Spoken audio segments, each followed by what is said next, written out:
ఇంకా నేను చూడగలనే షాక్ అయ్యను Govinda. Day 19 of padayatra Anakapalli to Tirumala Venkateswara Devasthanam. ఇంకా రోజుల్లో తెల్లారుజాము లేచిపోయాను గోవిందా. ఇంకా పూజకి రెడీ అయిపోతున్నాను గోవిందా. ఇంకా ఉదయం పూజ ముగించుకున్నాం గోవిందా. ఇంకా మా పాదయాత్రని ప్రారంభించాం గోవిందా. ఇంక ఇప్పుడే సూర్యోదయం అవుతుంది గోవిందా. ఇంకా మేము వెళ్తున్న దారిలో మా సద్దుని సేకరించాం గోవిందా.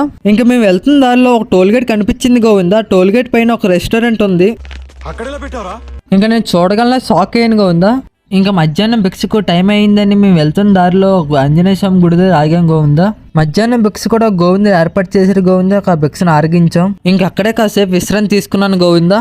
మళ్ళీ మా పాదయాత్రని కొనసాగిస్తున్నాం గోవిందా. ఇంక ఈ రోజు రాత్రికి మేము ఉలవలపాడు చేరుకోవాలనుకుంటున్నాం గోవిందా. ఇంకా సూర్యాస్తం అవుతుంది గోవిందా.